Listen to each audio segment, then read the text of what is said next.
जहां बीती रात बेखौफ बदमाशों ने फायरिंग कर यूपी की राजधानी में दहशत फैला दी। बड़ी खबर आपको बता रहे हैं, यूपी की राजधानी लखनऊ से आ रही है। बीती रात बेखौफ बदमाशों ने यहां फायरिंग कर दहशत फैला दी है। लखनऊ के चिन्हट से अंधाधुंध फायरिंग से सनसनी फैल गई। दो बदमाशों ने दो लोगों को गोली मार दी।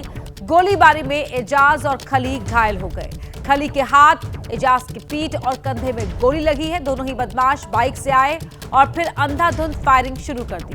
कोई कुछ समझ पाता, इससे पहले ही दो लोग गोली लगने से घायल हो गए। अस्पताल में उन्हें भर्ती करवाया गया। बाजार में अचानक हुई फायरिंग से अफरा तफरी मच गई। जानकारी मिलने के बाद पुलिस के आलाधिकारी मौके पर पहुंचे और बदमाशों को गिरफ्तार करने के आदेश दिए गए। पुलिस के मुताबिक फायरिंग आपसी रंजिश के चलते हुई है। बड़ी खबर आपको बता रहे हैं, यूपी की राजधानी लखनऊ, जहां पर फायरिंग से दहशत फैल गई। देर शाम यहां फायरिंग हुई है चिन्हट नाम के इलाके में। सरेआम फायरिंग से लखनऊ में सनसनी। दो बदमाश आए थे जिन्होंने दो लोगों पर फायरिंग कर दी। एक के पीठ और कंधे पर गोली लगी है, दूसरे के हाथ पर गोली लगी है। एजाज और खली घायल के नाम हैं। वैभव शूटर और बटाला पर फायरिंग करने के आरोप हैं। बाइक सवार दो बदमाशों ने इन दो लोगों पर, जिनके नाम एजाज और खली बताए जा रहे हैं, उन पर गोली चला दी। बाजार में ये फायरिंग हुई और बताया जा रहा है कि इसके पीछे पुरानी रंजिश है। पुलिस के आलाधिकारियों ने जल्द ही बदमाशों को पकड़ने का दावा किया है।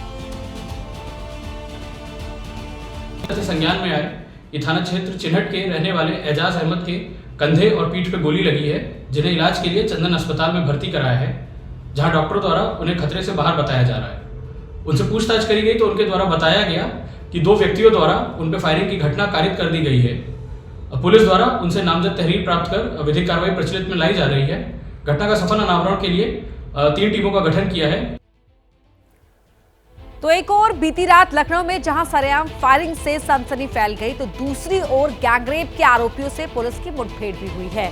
बड़ी खबर आपको बता रहे हैं, लखनऊ में गोसाई गैंगरेप के आरोपियों के साथ पुलिस की मुठभेड़ हो गई। एनकाउंटर में मुख्य आरोपी संदीप यादव के पैर में गोली लगी। लखनऊ पुलिस को मानसिक रूप से कमजोर लड़की से हुए गैंगरेप के आरोपियों के जंगल में छिपे होने की सूचना मिली थी, जिसके बाद घेराबंदी की गई। खुद को फंसता हुआ देख संदीप यादव ने पुलिस पर फायरिंग शुरू कर दी, जिसके बाद पुलिस ने जवाबी कार्रवाई में फायरिंग की, जिसमें आरोपी घायल हो गया। गिरफ्तार किए गए आरोपियों के पास से अवैध तमंचा और कारतूस बरामद किए गए हैं। दो तस्वीरें आपके टीवी स्क्रीन पर आप देख रहे हैं। बदमाश गिरफ्त में है पुलिस की, वो आप देख सकते हैं। बदमाशों से तमंचा और कारतूस मिला है, वो भी आप इन तस्वीरों में देख पा रहे हैं। गैंगरेप के मुख्य आरोपी को दबोच लिया पुलिस ने। जब आरोपी ने खुद को घिरा हुआ देखा तो उसने पुलिस पर फायरिंग शुरू कर दी। पुलिस ने भी जवाबी कार्रवाई की और इन दोनों ही बदमाशों को पकड़ लिया। दो तस्वीरें आपके टीवी स्क्रीन पर हम आपको दिखा रहे हैं, किस तरह से यहां पर पुलिस ने गैंगरेप के मुख्य आरोपी को दबोचा है। उसके पास से तमंचा और कारतूस मिला है, वो भी आप इन तस्वीरों में देख सकते हैं। जो गाड़ी ये लोग इस्तेमाल कर रहे थे वो भी आप देख पा रहे हैं। एक महिला के साथ सामूहिक दुष्कर्म करने की धाराओं में अभियोग पंजीकृत हुआ था। इसमें एक नामजद अभियुक्त संदीप यादव और एक अन्य अज्ञात व्यक्ति की पुलिस छानबीन कर रही थी। इसमें मुखबिर द्वारा सूचना मिली कि संदीप यादव एवं अज्ञात व्यक्ति यहाँ पर भुलास खेड़ा जंगल के पास में गुजरेगा। इसमें हम लोग पुलिस टुकट ला के चेकिंग कर रही थी। जब पुलिस ने उस अज्ञात बाइक सवार व्यक्ति को रोकने के लिए कहा तो उसने पुलिस पार्टी में फायर करा। इसमें पुलिस ने आत्मरक्षार्थ हेतु जब फायरिंग करी तो उसमें संदीप यादव नामक व्यक्ति के पाँव में गोली लग गई है। साथ ही साथ इसमें मयाराम नाम का व्यक्ति भी पुलिस ने गिरफ्तार करा है। इसमें घायल को उपचार हेतु निकटतम अस्पताल में लेकर गए हैं। लखनऊ में एनकाउंटर के बाद अब बात औरंगजेब पर जारी सियासी एनकाउंटर की। महाराष्ट्र के संभाजीनगर में औरंगजेब की कब्र को हटाने की मांग हर गुजरते दिन के साथ तेज होती जा रही है।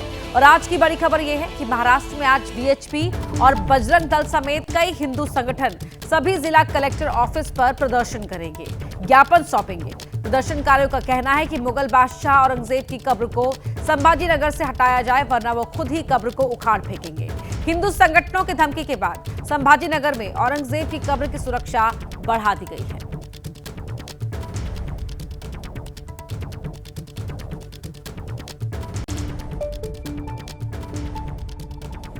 निश्चित तौर पर इस प्रकार की मांग करना गैर वाजिब नहीं है। औरंगजेब की जो कब्र है खुलताबाद में, वो कब्र वहां नहीं होनी चाहिए, उसको उखाड़ कर फेंक देना चाहिए। इस प्रकार की डिमांड शिवसेना की तरफ से भी रही है और महाराष्ट्र सरकार से हम अपेक्षा करते हैं कि सरकार जितना जल्दी हो इस दिशा में कदम उठाए। आपके पास सरकार है, ताकत है, शक्ति है, जनता ने मैंडेट दिया है, आप कानून में बदलाव करके उसे हटा सकते हैं, लेकिन आपको तो कब्र भी रखनी है, आपको तो उसका राजनीतिक फायदा भी लेना है।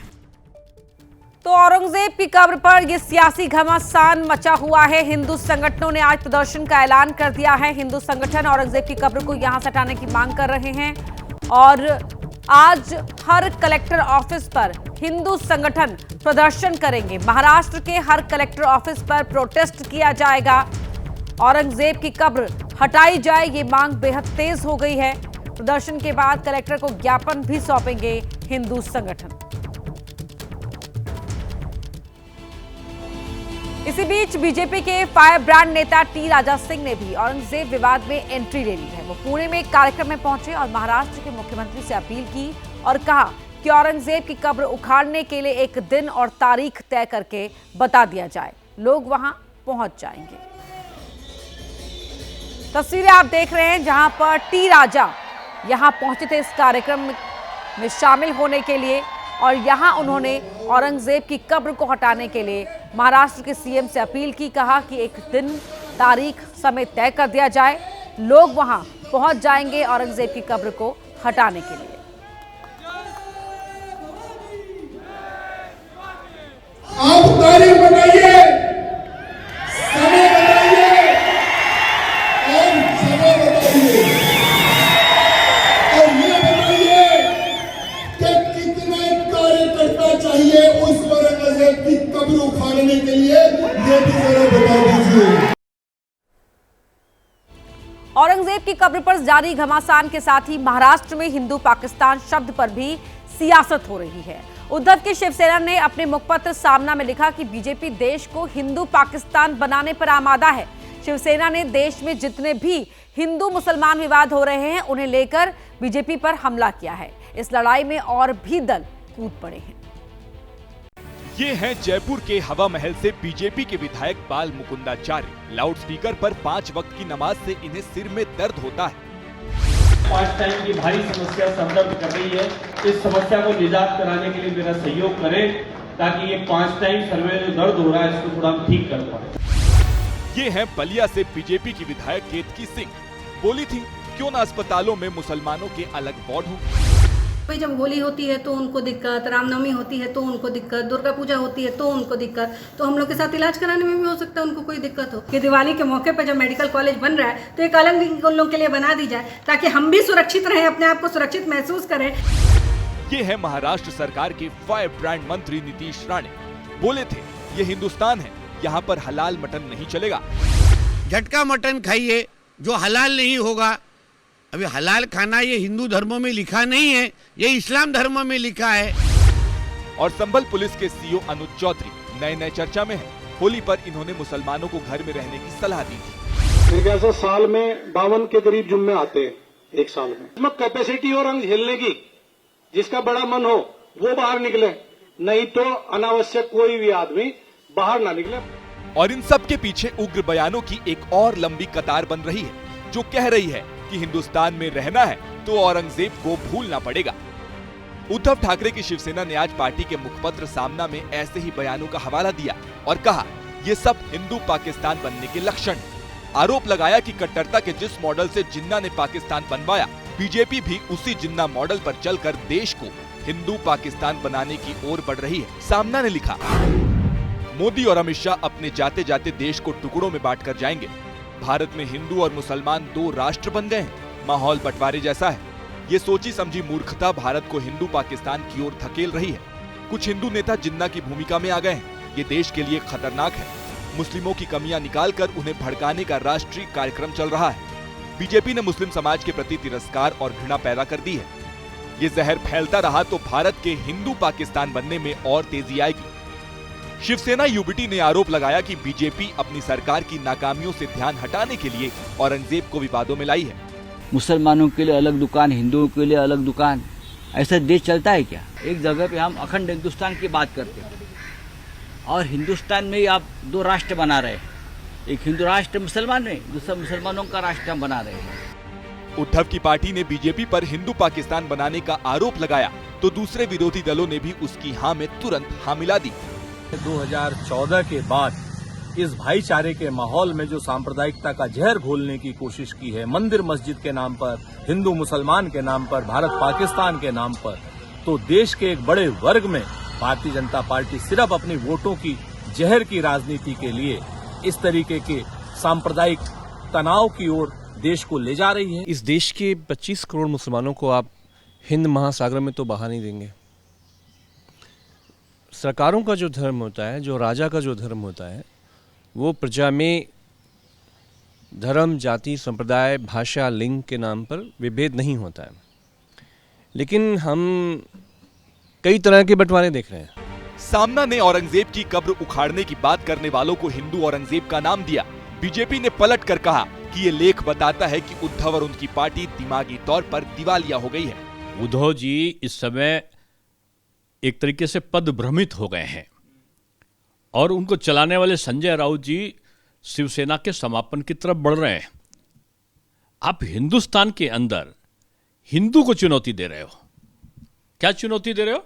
कि ये हिंदू पाकिस्तान बन जाएगा। हिंदू सांप्रदायिक होता है क्या? हिंदू कभी सांप्रदायिक नहीं हो सकता और जो सांप्रदायिक होगा वो हिंदू नहीं हो सकता। ये बंटवारे का काम कांग्रेस ने किया है, हमने नहीं, ना हम किसी को बांटना चाहते। वो संजय राउत भी उनके साथ जाएगा, वो कौन सा हिंदू है? अब तो वो वही झंडी लेके घूम रहा है, तो उसको भी जाना चाहे तो वो भी जा सकता है। हालांकि अपने लेख में शिवसेना यूबीटी आरएसएस पर सीधे हमले करने से बचकर चली है, बल्कि ये लिखा है कि संघ प्रमुख तो हिंदू मुसलमान सबका डीएनए एक बताते हैं, लेकिन बीजेपी में अब कोई उनकी सुनता नहीं है। वहीं वक्फ संशोधन बिल के खिलाफ all India Muslim personal law board आज जंतर मंतर पर प्रोटेस्ट करेगा। जमीयत उलेमा हिंद, जमाते इस्लामी जैसे तमाम मुस्लिम संगठन धरना प्रदर्शन का हिस्सा बनेंगे। प्रदर्शन सुबह 10 बजे से शुरू होकर दोपहर 1 बजे तक होगा। मुस्लिम पर्सनल लॉ बोर्ड ने विपक्ष की पार्टियों को प्रदर्शन में शामिल होने का न्योता भेजा है। जिन दलों को न्योता भेजा गया है उनमें कांग्रेस, समाजवादी पार्टी, शरद पवार की एनसीपी, आरजेडी, डीएमके, टीएमसी शामिल है। इसके अलावा एआईएमआईएम, उद्धव ठाकरे की शिवसेना और अकाली दल को भी प्रोटेस्ट में शामिल होने के लिए बुलावा भेजा गया है। साथ ही जेपीसी के सदस्यों को भी प्रदर्शन में बुलाया गया है। All India Muslim personal law board ने दावा किया है कि अगर बिल आ गया तो उनकी जमीनें और अधिकार छिन जाएंगे।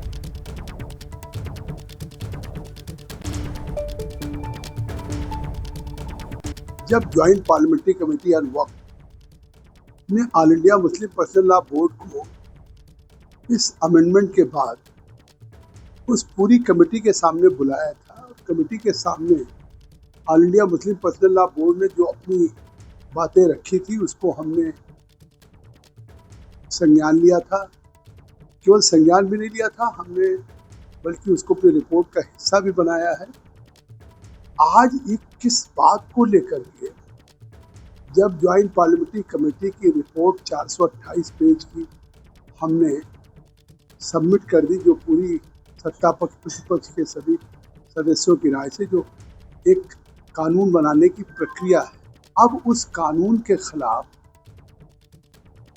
अगर all India Muslim personal law board कल देश की राजधानी दिल्ली में जंतर मंतर पे प्रदर्शन करने जा रही है तो आखिर किस सवाल पे? उत्तराखंड के वित्त मंत्री प्रेमचंद अग्रवाल के इस्तीफे के बाद सियासी पारा चढ़ गया है। आज राज्य के मुख्यमंत्री पुष्कर सिंह धामी दिल्ली के दौरे पर आएंगे। वो बीजेपी आलाकमान से बातचीत करेंगे। पुष्कर सिंह धामी की बीजेपी नेताओं से मंत्रिमंडल विस्तार को लेकर भी चर्चा हो सकती है।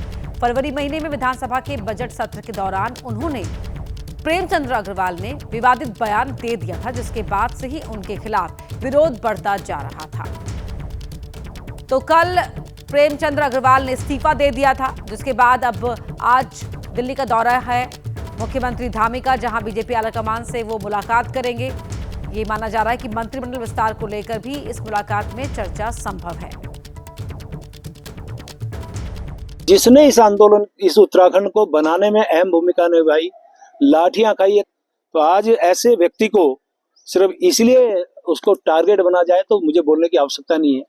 और मेरे जैसे एक आंदोलनकारी की बात को जिस प्रकार से तोड़ मरोड़ के पेश किया गया, चलिए मुझे बड़ा दुख है। इन सब बातों के बाद जो वातावरण मेरे प्रदेश का बनाया गया, मेरी इच्छा है मेरा प्रदेश आगे बढ़े।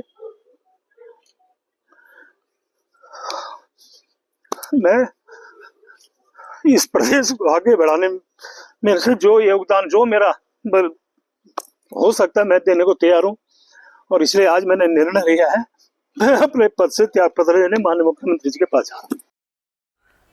और अब महाराष्ट्र की सियासत से जुड़ी बड़ी खबर आपको बता दें। देवेंद्र फडणवीस सरकार में मंत्री बाबा साहब मोहन राव पाटिल ने दिया है बड़ा बयान। कहा कि अजीत पवार को मुख्यमंत्री होना चाहिए क्योंकि उनकी प्रशासन में अच्छी पकड़ है। हालांकि उन्होंने अपने बयान को व्यक्तिगत बयान बताया। बयान देते वक्त बाबा साहब पाटिल ने सीएम फडणवीस की भी तारीफ की।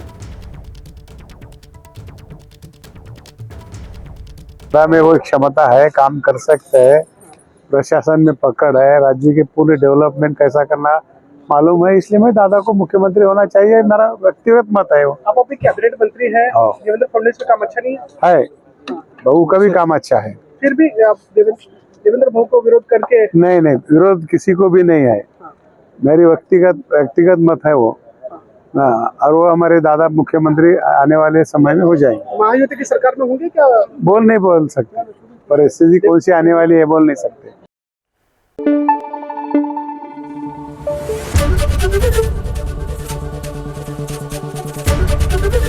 एबीपी न्यूज आपको रखे आगे।